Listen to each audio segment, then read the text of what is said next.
Hello दोस्तों, कैसे हैं। ब्यूटीफुल लाइफ में आपका स्वागत है। और आप सब उम्मीद करते हैं कि आप सब अच्छे होंगे, स्वस्थ होंगे और खुश होंगे। और इसी अच्छी सोच के साथ आज हम शुरू करते हैं। दोस्तों, एक ब्राह्मण था। उसके बहुत सालों बाद एक बेटा हुआ था, लेकिन किसी कारणवश असमय उस बच्चे की मृत्यु हो गई थी। तो ब्राह्मण शव को लेकर शमशान पहुंचा। तब वह मोहवश उसको दफन नहीं कर पा रहा था। उसे अपने पुत्र का प्राप्ति के लिए जप तप और जो बच्चे का जन्मोत्सव करते हैं वो सारा याद आ रहा था। शमशान में एक गिद्ध और एक सियार रहते थे। दोनों शव को देखकर बहुत खुश हुए। दोनों ने प्रचलित व्यवस्था बना रखी थी कि दिन में सियार मांस नहीं खाएगा और रात में गिद्ध नहीं खाएगा।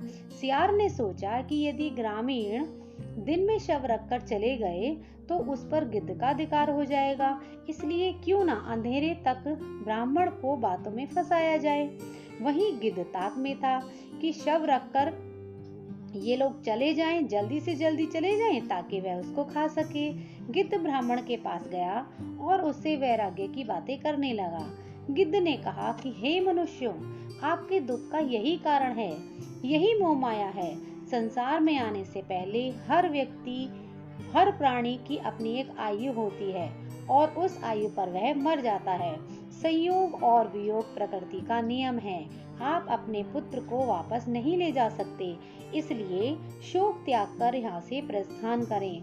संध्या होने वाली है और संध्या काल में शमशान प्राणियों के लिए भयदायक होता है, इसलिए शीघ्र प्रस्थान करना उचित रहेगा। ग्रामीण की बात सुनकर वो रिश्तेदार बोले कि उनको ये बात बहुत अच्छी लगी। तब वो ग्रामीण बोले कि इस बालक के जीवित होने की कोई आशा नहीं है, इसलिए यहाँ रुकने का क्या लाभ। ये सारी बातें सियार सुन रहा था। उसे गिद्ध की चाल सफल होती दिखी तो भागकर ग्रामीण के पास गया। सियार कहने लगा, बड़े निर्दयी हो, जिसको प्रेम करते थे उसके मृतदेह के साथ थोड़ा वक्त भी नहीं बिता सकते। फिर कभी इसका मुख आप नहीं देख पाओगे। कम से कम संध्या तक तो वेट करो। उन्होंने रोकने के लिए सियार ने नई नई नीतियां छोड़ दी।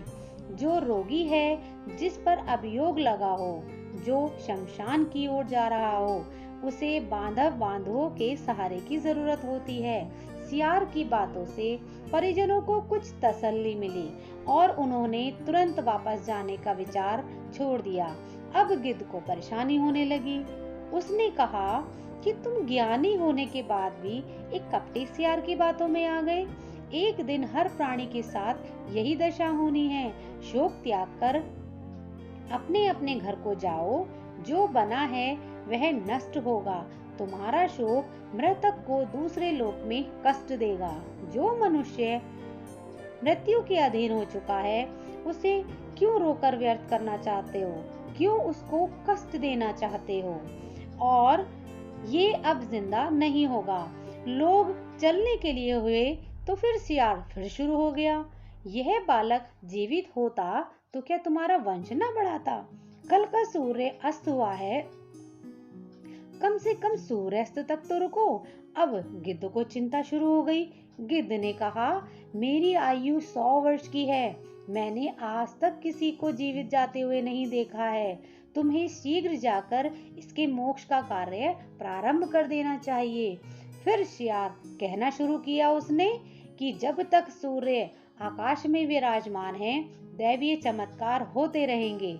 रात्रि में असुरी शक्तियां प्रबल हो जाती हैं। मेरा सुझाव है थोड़ी प्रतीक्षा और कर ली जाए।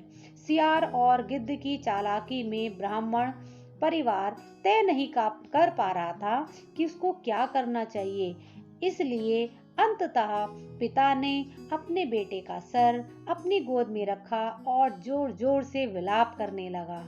उसके विलाप से मानो शमशान कांपने लगा। तभी संध्या पर भ्रमण करने निकले महादेव और पार्वती वहां से जा रहे थे। पार्वती जी ने बिलखते हुए परिजनों को देखा तो बहुत दुखी हुई। उन्होंने महादेव से बालक के जीवित करने का अनुरोध किया। बोली, हे महादेव, इस बालक को जीवित कर दो। महादेव बोले, कि चलो मैं इस बच्चे को 100 वर्ष की आयु दे देता हूँ। तब गिद्ध और सियार दोनों के दोनों ठगे से रह गए, क्योंकि ना तो सियार की इंटेंशन पूरी हुई और ना ही गिद्ध की पूरी हुई। तो गिद्ध और सियार के लिए भविष्यवाणी हुई, तुमने प्राणियों को उपदेश तो दिया, उसमें सांत्वना की जगह तुम्हारा स्वार्थ छिपा हुआ था। आप किसी को सांत्वना देने का सिर्फ एक ढोंग कर रहे थे। ऐसा आपका इंटेंशन नहीं था। आपका इंटेंशन तो सिर्फ अपना फायदा देखना था। इसलिए तुम्हें इस योनि से अति शीघ्र मुक्ति नहीं मिलेगी, यानी कि तुम इसी योनि में पड़े रहोगे। तो दोस्तों, जो मृतक का परिवार होता है या जो जिसके घर में कोई मर जाता है, उसके परिवार पर जो बीत रही है वो कोई और नहीं जान सकता। वो सिर्फ दुर्भाग्यपूर्ण वही परिवार जान सकता है। लेकिन आजकल क्या हो रहा है कि दुर्भाग्यपूर्ण हमारे देश में, हमारे साथ, किसी और के साथ, सब लोगों के साथ कहीं कहीं कहीं ऐसा होता है कि कुछ ना कुछ अप्रिय घटनाएं हो जाती हैं। तो वहां पर क्या होता है कि राजनीतिक पार्टियां और जो मीडिया होती है ये गिद्ध का और सियार का रोल निभाने लगती है। यहाँ पर गिद्ध की भूमिका में कुछ राजनीतिक पार्टी, उनके लोग आ जाते हैं, तो सियार की भूमिका में मीडिया आ जाती है, जो अपना काम बखूबी करते हैं और नित नए नए झूठ परोसते हैं। तो इसी प्रकार हमें इन सियार को और गिद्धों को पहचानना चाहिए। हमें किसी के हाथों में नहीं आना चाहिए। अगर किसी के साथ कुछ गलत हो जाता है तो उसे सुलझा लेना चाहिए, बहुत ज्यादा नहीं उलझाना चाहिए। कम से कम इन सियार और गिद्ध के हाथ में तो नहीं आना चाहिए। और अगर ये लेख आपको अच्छा लगता है तो लाइक कीजिए, कमेंट कीजिए, शेयर कीजिए, चैनल को सब्सक्राइब कीजिए। और जो भी आपको कुछ कहना है उसे कमेंट सेक्शन में मेंशन कीजिएगा, लिखिएगा। तब तक के लिए बाय बाय। आपका दिन शुभ हो। बहुत अच्छी सोच के साथ हम इसे संपन्न करते हैं। धन्यवाद।